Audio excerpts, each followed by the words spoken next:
I remember like masks being a really big thing in schools because we had to wear our masks Right. until second semester senior year. And it was like kids with a Confederate flag mask on. Hi, I'm Hallie Brew, honor student and Carolina Scholar at the University of North Carolina at Chapel Hill. And today I'm visiting with Dr. Michelle Deering on Mother Daughter Connections.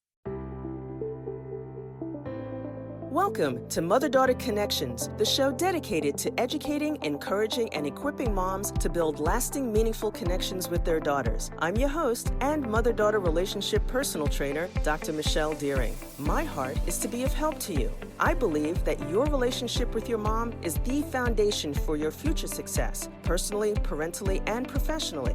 Now remember, even though I'm a licensed psychologist, I'm not your shrink on this show. I am, however, here to share my opinions and those of my guests. If you have concerns about your mental health, please seek services from a mental health provider in your local area. Now join me as we pause to consider today's topic. Well, hi there, and welcome to today's show. I am so excited to have with us again today, Hallie Brew. Hallie is an honors student and Carolina Scholar, majoring in American Studies at the University of North Carolina at Chapel Hill. During high school, she worked with organizations like the North Carolina Public School Forum and Raleigh Mennonite Church, discussing social justice issues in her community. As a Southern Futures Fellow at UNC, Hallie will engage in a summer research project working in the surrounding community where she hopes to uncover elements of history in the South that are often hidden. Hallie aspires to study law one day, but for now, she's just excited to be a Tar Heel. When she's back at home in Apex, North Carolina, she enjoys playing with her dog Lexi and crocheting in her free time. Well, Hallie, thank you so much for being here with us again today. Well, thank you for having me again. Yeah. I so enjoyed our time last time. But for those of us who didn't get to, for those of my listeners who didn't get to listen to the prior episode where you joined us, can you just tell us a little bit about yourself and specifically the kinds of things you've been involved with in high school as regarding social justice and anything that you've done at the collegiate level so far? Yes. So growing up, I'm biracial. That's something that I'm sure we'll hit on. Hmm. But growing up, it was pretty normal. We hit on a little bit in the last episode, which everyone should definitely listen to.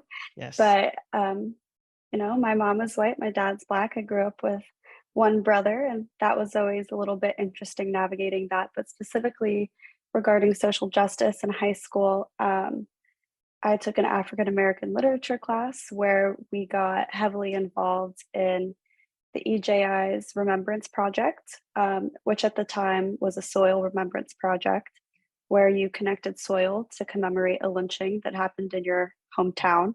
Mm. And then later on, my class went, I didn't get to attend this field trip, but my class went to the EJI Museum in Montgomery, Alabama, where you can see all of the memorials for the different victims of different states and counties and stuff like that. Mm. And we had been working to try and there's two made of each one. So we were trying to get it placed in front of like a court building or something just to have that remembrance. But after that, that was my freshman year. COVID kind of happened. I was taking another class during that time that was called Hard History and Civic Engagement, where we got to learn about Wilmington, the race Mm. riots in Wilmington, which I had Yes. never heard of, in Mm-hmm. a town that I visited all the time growing Right. up.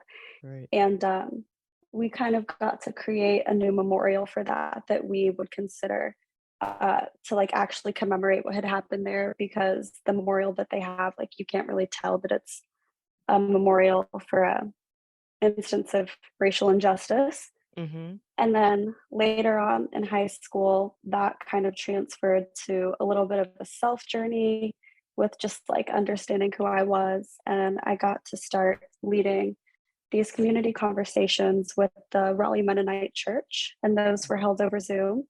Right. And those are based off of an EJI report as well, but it was really just a space for open communication surrounding these hard, quote unquote, hard conversations. Mm-hmm. Um, and then that kind of inspired my college application essay, which led to me getting all of these amazing things at Carolina, like a scholarship and the Southern Futures Fellowship. That's interesting. And it's funny how you mentioned because we're new to North Carolina and have been out to Wilmington, and it wasn't until like maybe after the second year that I learned about the riots and things that had gone on there. You mentioned the last time you were with us that your brother was the one who had taken the African American course in high school when he went and told you about it. So, Yes. so that's, would you say that that was kind of like the starting point for you in your journey? Yeah, probably. So he's 5.5 years older than me. Mm-hmm. So by the time I was like registering for high school classes, he wasn't even sure if they would still have it. But Mm. that teacher that taught was very instrumental in my civic engagement. And I, I didn't even mention it what? because I wasn't even a very good club president, but he was Mm, the advisor of the Social Justice Club. I had taken that over my senior year. mm, So I had like a little bit of involvement with certain stuff, like the Color of Education videos, some smaller WRAL interviews that were like less focused on race, but stuff like that. mm-hmm. Um, and he opened a lot of doors for me. Well, that's good. A big brother, right? That's cool. Yes. That's cool. So why don't we pause for a second because I want to hone in on life prior to you're taking that African American history class. Okay. You mentioned that your mom's white, your dad's black. Um, what was that like for you growing up? Because and I have a reason for it. If folks haven't gathered Yeah. already, we wanted to kind of just delve into race matters today. But what was that like for you growing up? Um, so the split parent thing, I mean, like you notice color as a kid, you should always notice it, because we can get into that later. Right, right, But okay. um, the stories that I always like to tell about race are like very centered on my hair. Mm, Um, and I love my mama, and she did yes. her very best, but she didn't really know how to do my hair. And that Mm, was always something um, that that I held close to me. mhm, And in sixth grade, which I mentioned it last time I spoke to you, but I went to a Catholic school. So right. I was one of like 3 or 4 brown people in my entire grade. Mm, And when you're in these developmental ages, you want to look like the kids around you and you want to fit in. mhm. So I started getting my hair relaxed actually. And if like you are not a person of color listening to this, and if you don't know what that is, that's like Please essentially a explain. perm to make Yes. your hair. It's a perm to make your hair straight, and it's really damaging to your curl pattern, pretty much. Mhm, mhm, So I was frying my hair for all of these years because my mom was listening to her daughter say, "I want to look like these people," mm, and my dad never really like he didn't care. He let me do what I wanted to do, but at the same time, I wish there was a little bit of that preservation, like, hey, I used to pick out my afro every day as a child. Look at this picture of me, which I saw once I was older. mhm, mhm, And yeah, my mom used to braid my hair. Like, let me see if I can still do yours and stuff like mm, that. But that never right. really happened. So Mm, no, I hear you. I hear, and it's interesting because how hair was very central for you, and it just reminds me of, when our daughters were young, like you were back then. yeah. It was just something that I just wanted to make sure I attended to. But I remember this time where I actually went to get my hair done. It was mommy's day out of the house. Hmm. And I went to get my hair done at a black salon, and a white mom came in with her biracial daughter and her hair was sticking out all over the place. And I remember just sitting there and I hadn't noticed, but then when I lifted my head up, because all the other ladies were kind of making these comments, and the mother, bless her heart, at least she brought her there. Um, but she looked so confused, and the hairdresser who attended to her, um, I don't think treated her as nicely as I think it warranted. But it was just, and the little girl looked so sad, and it just Yeah. tore my heart apart. So I'm just wondering what it was like for you getting your hair relaxed. Uh, Yeah. Well, the first thing, I got my hair relaxed, and not that it matters, but I got my hair relaxed by like a white man in like a very high end white salon, which is something to say in itself. Mm, Um, and, like talking about my come to Jesus moment and like my journey with race. mhm, When my brother was in high school, he started to have those same moments that I would have years later. And I mm, do remember, like, just as we're having this conversation, he got his hair twisted like once in high school. Some girl did it for him.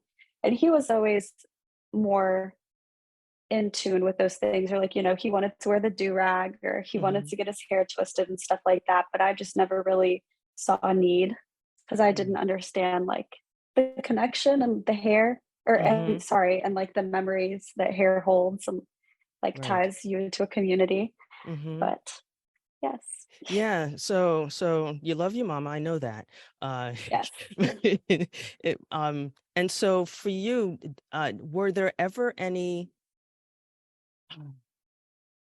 I guess the only way I can put it is talks that you got, and I don't know if they came from your dad or any kinds of messages that you picked up, whether it was implicitly or, Yeah, I mean, my mom also has curly hair, so it came to a point where she kind of started like encouraging me to wear it curly. And like once again, it's always centered around hair because that was Mhm. like my like a very identifiable feature Yeah, for me. yes. But if I had my hair curly, my dad would be like, "Oh, I like it like that," and stuff like that as I Mm, started to get older. mhm. But other messages of race, I feel like we never really had conversations until 2020, which I feel is if that's Wow. fundamental in a lot of people's lives, just because Mm, of the social turbulence that were happening surrounding the African American community. right, right, right. So we definitely had some sit down conversations, and those are hard because um, my mom comes from two, she's Irish and Italian, and both of her grandparents were first generation in America. So Mm, she would often try to relate my experience of not fitting in with the experience of her grandparents not being able to speak Italian because that wasn't accepted. And it was hard to try and explain that there's a difference between prejudice and racism to her. mhm. And that's something that we still have to have conversations about. But it's good to have those conversations because I know that she means well. Right, right. And I think it would be we'd be remiss if at this juncture we didn't have some working definition of racism. So I'm kind of wondering from your perspective, what is racism so that we can kind of, have that as the backdrop for the rest of our Yeah, discussion time. I would definitely say that it holds prejudice in its prime, Mhm. but also definitely like fueled with hate and intent to harm. And it's established by power of some group of people over another group of people or an Mhm. institution. Like we often talk about institutionalized racism and things like that. So Right. definitely a power that one race holds over another, I guess you could say. Right. So the working definition we're going to have here is racism is um, a power, systemic power, um, Yes, uh, that one was group can hold the of over. one group calls over another. Okay, great. All Yeah. right. So then fast forward, you're in high school. Your brother has said, "Hey, why don't you take this class?" You get there, you're in the class. Or actually, let me say this. Before I jump into that, had you ever I know if you were to talk to any non-biracial Black person, um, they would somehow at some point indicate that there was a time where their race was like brought to their attention. And so I'm wondering if for you, did that ever happen for you prior to you taking that African American class, or did it kind of happen afterwards? It I probably didn't realize it, like, have that moment until my freshman year of high school, but there were definitely instances of, like, microaggressions that I can look back on now. Hmm. Like, if I had my hair in a bun, kids would be like, "Oh, is that your real hair? Like, is that fake?" People would ask, like, "Oh, where's your dad?" Because these children had this idea that because my mom was white and that I was mixed, that my dad must have run off. Mm, Um, and then we had seen the movie The Hate You Give probably in like seventh grade, and I saw that with my two best friends, and it's a movie about essentially like police brutality. This boy gets shot because he has a comb in his hand by a mm, police officer at a traffic stop, like something that happens in real life quite often. mhm, mhm, And I remember seeing that movie and not necessarily connecting to it, but almost in a way like distancing myself from that, mm, because in a way I understood that like this could be the legacy of my brother and my father, but at the same time I just felt so disconnected to like being African American or like half African American at that point in my life, mhm. where I was like, I still have trouble identifying as like a black woman. I don't know if I even do that. Like I I was often I just was tell gonna people, ask you. I was gonna ask you about that. Mhm. yeah, I often tell people that I'm mixed, and yeah, I still have a lot of self journey to do. No, no, I hear you. I hear you. So then you take your African American class. Things are kind of eye-opening for you during that process. Um, and if I remember from the last time you were with us, you were in a lot of advanced classes. So Yes. can you describe what that was like for you in terms of being, I'll just use the term biracial if that's okay, or if it's not, tell Yeah. me. Okay. Nope, that works. Okay. Okay. Uh, so my peak AP years were spent online on a computer screen. Right. Um, and I can get into that a little bit more, but most honors or AP classes, once again, I was one of like three or four people of color, if even that in them. Hmm. And when we were online for school in these AP classes, even a lot of people were okay hiding behind their screen. And, as you can see behind me in this room, I could see Hmm. into other people's living spaces, which you don't get to see when you're face to face at schools. And you could see maybe a Confederate flag or a Trump sign amidst this very turbulent period in history where, like, not even to bring in politics, but like the Hmm. people, like what those things represented to me at the time, it was very Right. clear that that was not something that I wanted to see. Hmm. And like at that point in time, it might sound dramatic now, but like those images were harmful to me. Hmm. So Hmm. No, I hear you. I hear you. And so, and again, COVID has just changed the landscape of your generation. When I say your generation, those groups of students who actually had to be in school during that time period and yeah, the adjustment. So then, uh, in class, in-person classes start. I believe it was your yes, senior year or senior yes. My your senior year, senior I went year. back in person. Right. So, like, what was that like in terms of adjusting to that? So even not like, once again, it's not necessarily a race issue, Hmm. but there were certain things that almost like symbolized a political issue. And like, there are trends with who votes what, who's more likely to be what, just like historically. Right. And I remember like masks being a really big thing in schools because we had to wear our masks Right. until second semester senior year. And it was like kids with a Confederate flag mask on. Wow. And or like a Blue Lives Matter mask and stuff like that. Um, which once again, for me, even if it wasn't a race issue, felt like something that was hurting me. Hmm. But in the terms of like being in an actual class and like the content matter, that Hmm. all felt pretty normal, aside from being like one of the only people of color. In history classes, you always get that like when someone's a slave, everyone looks and tries to find the person of color in the class. So Right. that's always an experience. But Right. Right. For those who, I mean, this will end up being on YouTube at some point, but for those who are listening, Hallie and I are both smiling as we're we're saying that. yes, Um, and I'm curious, like in your, because you went to a very competitive high school in Apex. Our daughters, I guess, came in after you, and they were sorry, before you, I think. yes, My math, and they were at the competing high school. But anyway, um, what was did how were there any teachers or administrators that you found that were, I guess, sensitive to or supportive of where you were in your journey as a biracial young woman? Definitely. That teacher that had taught both my brother and I'm Hmm. still in contact with today and was very in tune with like my self-identification journey. He Hmm. saw me wear my hair curly for the first time. He had the hard conversations with me about like anything that I needed to converse with. And it's Mm, funny because he was a white man teaching mm, African American literature. And that is the first thing that he said the first day of class. And he always acknowledges that.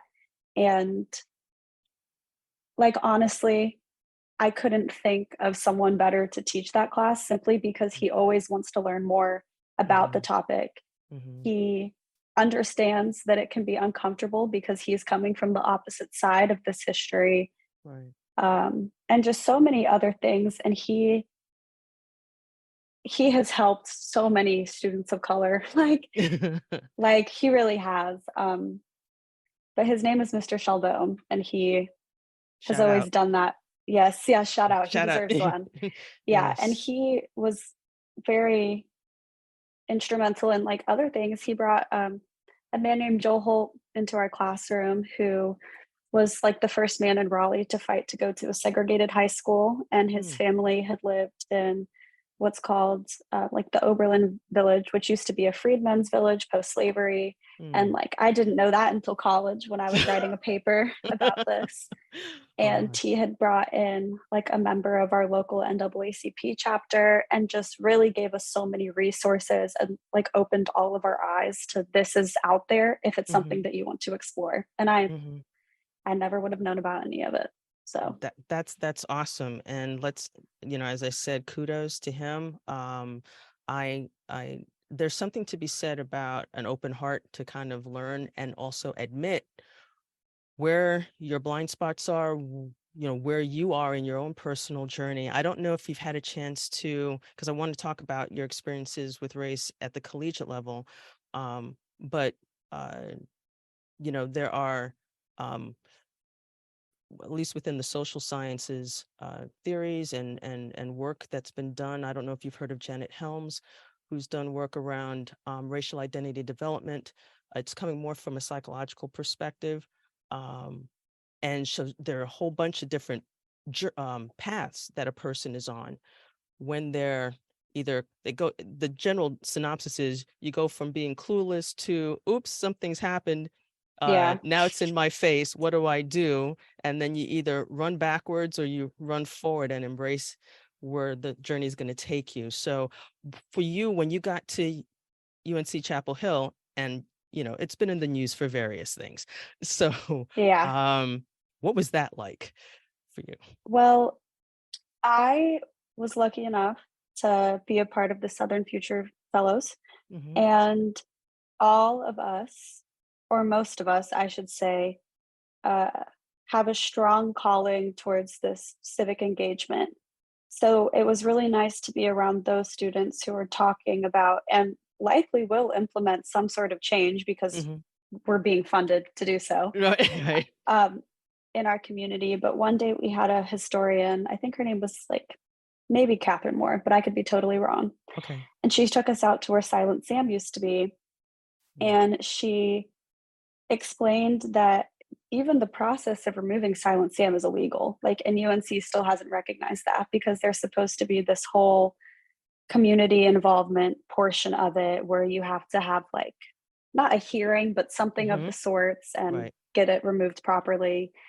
And she took us to Old East, which is our dorm, one of our dorms, and it was like the oldest dorm on campus. And Uh-huh. she explained that the slaves used to live there with their owners, essentially, that were students at the University of North Carolina, Chapel Mm, Hill, and mm. that the men that were students there brought a slave from home, like Wow. regardless of where they came from. So Hmm. acknowledging that history has been really interesting to me, and I always try to keep it in my mind because I know I'm like benefiting off of all of that. Mhm. Um, Even just like walking through our cemetery on campus, there's a Mm, section of unmarked slave graves, which is like mm. it's something that I had been looking at in high school because I was choosing between UVA and UNC, and UVA has a very Yeah. similar history. And I had gone to a weekend there where we had done similar research, but it's definitely something that I notice. Um, I try to surround myself with students at UNC that are going to fuel me. Mm, There are fights to fight, but I have definitely learned to protect my peace because mm, if you don't do that, you're not going to be able to effectively move towards change, in my opinion. That's just what I found for myself. mhm. So there were definitely instances where I was like racially uncomfortable. I you have white kids saying the N word. It's these like it's just stuff that I've grown up with, but Mm, definitely I'm going to protect my peace, going to lead with love because that's what Bell Hooks says to do. yes. And I'm going to try and figure out what I can do, whether it be in my work, for my Mhm. fellowship, or something else that will turn my anger into something productive. That was a really long winded answer, but Oh, no, no, and packed with wisdom, wisdom beyond your youth. Um, uh, Anyone who's younger than me, I consider young, but uh, and quite inspiring because I know that you referenced one of my daughters. Our other daughter was in the Deep South going to school, even though she ended up doing international stuff for her major. And I think prior to us, when we were in when we were in New Jersey, that was one experience for them. But wasn't until we came to North Carolina that there were things that it was almost like all the preliminary talks that we had to have with them. It kind of started coming more to the forefront in high school, but it wasn't until after they went away to college and I would hear them talking about their experiences and I would scratch my head and go, OMG, really? yeah. Yeah. They said what? The professor said what? Yeah. Your Oh, yeah. I have some your stories. okay. Not to out anybody, if we can, Yeah. whatever. And your peers said what? So I'm hearing that you had similar experiences both in the Yeah. classroom. Yeah. We had a UNC started this triple I program last year, which essentially like it's interdisciplinary studies. Every freshman has to take a course, but mine was specifically focused on the American South. Okay. And it was taught by three white professors. And we were talking heavily about race. Mhm. Do better. Just a little bit, at least Mhm. throw someone of color in there. But Right. essentially, uh, one day we had a former Harvard graduate professor who's Mhm. been at UNC for a very long time refer to white people as white people and black people as the blacks. And he continued to do that throughout the whole lecture. And it came to a point where even if he wasn't trying to be disrespectful, we had a student raise her hand in a 300-person lecture, which kudos to her because I know Mhm. not everyone would have the courage to do that. And she said, "Excuse me, professor, like, would you please refer to black people as black people or African American people? Because the way that you're calling white people and black people the blacks just doesn't feel right." Um, and she had responded to that after he said, "Well, what would you prefer I call them?" And where this could have been a Mm. great learning experience, Right. open conversation between professor and class, it turned into almost him feeling like he was defending himself. Mhm. And I think that that just kind of put a bad taste in a lot of our mouths. And we were Mm. never really sure what to expect from him after that. So, Right, right, right. No, I hear you. I hear you. So, ho- I guess my next question for you then is, how do you, when you say you want to protect your peace, for you, what does that process look like, and how do you do that? so sometimes it's like a physical removal of what I'm looking at. Like, I'm just going to put this away. Mhm. Um, that was something I really wish I knew in 2020 because there were a lot of images of Mhm. people of color being hurt, Mhm. whether that being like by the police or during protests, etc. Mhm. And during that time, my parents would take away my stuff at night just so I couldn't continue to look because you always want to be like, what can I do? What can I do? And I can't do Mhm. anything through a screen. Right. So, or I could do very little through a screen pretty much. Okay. So Mhm. sometimes protecting my peace is just taking a minute to step back.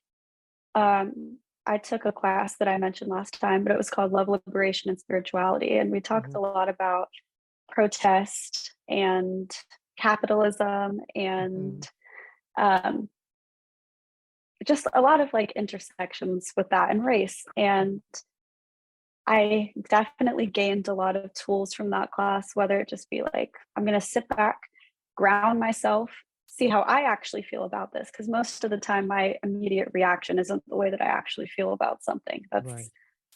something that's on the surface. And Mhm. it could be influenced by a bunch of other things that have gone on in the day, like that lunch that I missed or that breakfast that I also missed Right. at school. So Mhm. protecting my peace can come in a lot of different forms. Sometimes it's distancing myself from people, from spaces, maybe going into a different space for a night, like Mhm. maybe hanging out with the people that are of color that I know will facilitate these conversations with me and not disagree. And I'm not saying that there's anything bad with disagreement. I think that it's Right. like so important and like the crux Yes. to this issue. But Yes. sometimes like I just want to be heard.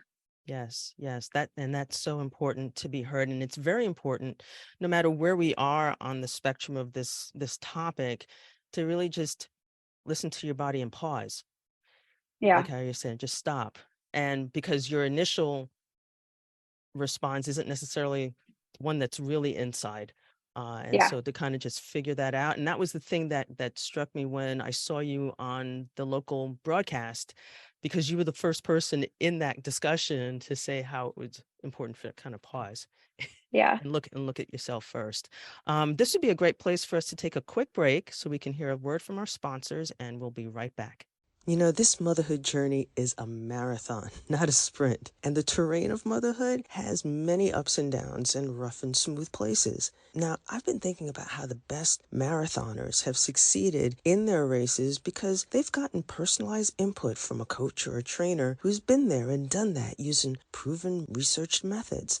So, for motherhood, why not follow their example? If you're a newbie mom or a mom in the trenches or even a seasoned mom in the marathon that is motherhood, working with a coach or a personal trainer who's been there and done that well will not only prepare you for the terrain ahead, but it'll also help you do what you need to do now to be the best mom you can be for your daughter. That's why I'm offering you my Motherhood Mastery Mentoring Program. Drawing upon my sports psychology training to address having an optimal mom mindset, the Motherhood Mastery Mentoring Program is designed to give you personalized and practical tools, strategies, research, evidence-based approaches that will help you connect confidently with your daughter instead of contributing to conflict. Hear and be heard by your daughter instead of having heartache, and communicate more clearly instead of constantly circling around issues. So, if you're tired of tensions, or you're wanting to be prepared for the next stages, or you're committed to continuous improvement, or you're just longing for change in your mother-daughter relationship, then apply today. I'm opening up just 7 slots for new mentees. So grab your spot by going to bit.ly/motherhood mentor. That's bit.ly/motherhood mentor. The small application fee will be deducted from the cost of the program. Again, that's bit.ly/motherhood mentor. I look forward to working with you. Well, welcome back. I'm here with Hallie Brew. Hallie, now you look if you can look back on you've completed your first year of college. So when you look back on your first year of college, how specifically has your mom's life, and when I say your mom's life as a white female, okay, how has that impacted your journey as a biracial woman, young woman? I think that in a way, and no fault to her, Mhm. it held me back sometimes. Um, Part of it's definitely my fault too, just because of the people that I chose to hang out with, but also that's part of the environment that you grow up in. Mhm. But I don't know, I just feel like a lot of those meaningful conversations that maybe a mother has with her daughter Mhm. about race, I don't know if that takes place. Mhm. But maybe I wish that I had those sometimes. Um, and that's a conversation my father could have had with me too, which Mhm. often didn't happen. Mhm. But honestly, like, that's one I'd have to really search the soul for. I hear you. I hear you. Yeah, and I know that that's one of the things when everything was going on in 2021. I had started offering a program for moms about how to talk about race with your young daughters. Moms participated. It was a meaningful time, and folks, they went deep with it. Mhm, And I that was my contribution to that time period. But when you oftentimes I hear, at least in that context and in other contexts, I hear moms often saying, I just want my daughter to be prepared, for life ahead of her. What do you think a mom is meaning by that? You know? yeah, I would say definitely equipped to handle situations ahead of them. For Mhm. my mom, those came less as race issues and more of, like, make sure you have your pepper spray and like, The you're a young safety. woman, Mm-hmm. yeah, more safety issues, Mm-hmm. um, and like, "Hey, you're an attractive young woman, you need to be careful, Mm-hmm. um, people are gonna look at you," stuff like that, but in the sense of preparation, just definitely like a toolkit to deal with what lies ahead, and obviously my mom did something right because I think I Yes. do a pretty good job Oh most of the gosh, time. yes, yes, Yeah. yes, yes. Definitely much there to be proud of. I Yes. definitely would attest to that, just in the time that we've gotten to know each other. So if you could speak to, say, a mom who, from whatever race perspective, but a mom with a biracial daughter, okay, um, what would you want that mom to know as it possibly relates to her daughter that she might not understand? And just speaking as a daughter yourself. Yeah. Um, don't be afraid if if obviously if there are both parents in the picture, like don't be Mhm. afraid to have those joint conversations. They'll mean a lot. Don't be afraid to have conversations about race. It might be their first exposure in a positive light because Mhm. I definitely had experienced some negative conversations where I might have been misled and having like a steering wheel veer me back on track Mhm. um, would have sped up that process a little bit. Not that there's anything wrong with coming to it on your own. Mhm. I feel like, yeah, maybe ask someone how to do her hair. Okay, okay, definitely. And yeah, that is it's almost the way that I guess in general when we're talking about, and I use this word on purpose, cultural things, people often Hmm. fall back on food being this thing that can be shared.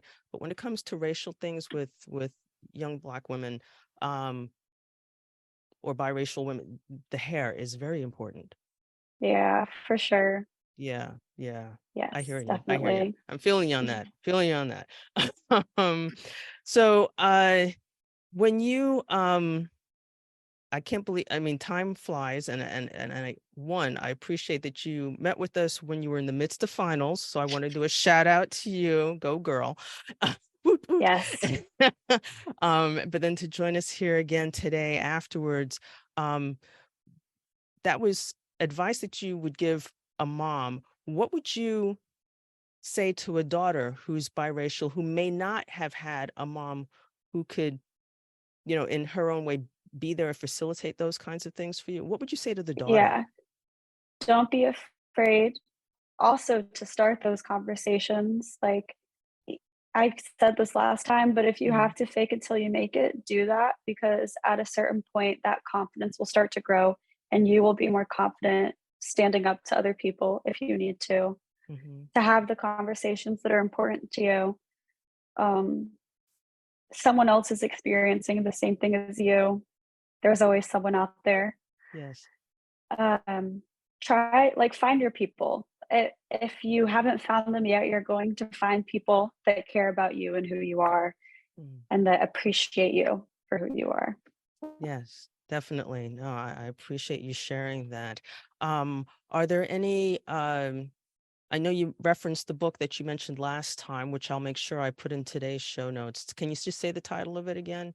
The All About Love, Love All About by Love. Bell Hooks. Yes. Right. And then, are there any encouraging words that you would have just in general for, say, whether the young lady who's listening, who's a high school student about to branch off into college or who's at college Yeah. and yeah, So I actually just pulled up a little thing from that class I had talked about, yes. and this might be a little silly, like, you can come at it from whatever way you want to, but there Uh, was a reading that we had to do, and I think it was also Bell Hooks, but it was called Embracing Freedom, and the author said, "Suffering itself can become a source of wisdom and compassion." And I think that that's really important because whether it be something big that you're suffering or small, that I didn't get wise just, mhm, because mhm. life was easy. So I guess really dig into the hard times, see what you can do with them.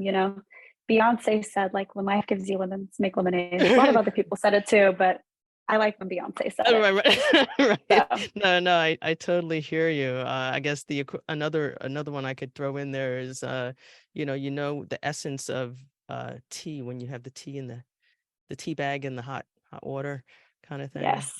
That comes out. Uh, we are all jewels, and I Yes. so appreciate you sharing your brightness here with us. I know I'm encouraged. Moms, be encouraged if you happen to be of biracial descent, or if you have a daughter who's biracial in terms of her heritage. Be encouraged. The conversations around race are going to be hard. That's just part of it. But still facilitating a healthy relationship with your daughter is possible. It just takes one connection at a time. It starts with yourself and then with your daughter. So be encouraged. I'll see you next week. You've been listening to Mother Daughter Connections with me, your host and mother daughter relationship personal trainer, Dr. Michelle Deering. Thanks so much for joining me today. Make sure to subscribe so you don't miss an episode. Share this episode with a friend so they don't miss an episode. And download the resource in the show notes. Until next time, remember to pause to consider how you can connect intentionally so you can improve relationally with your daughter.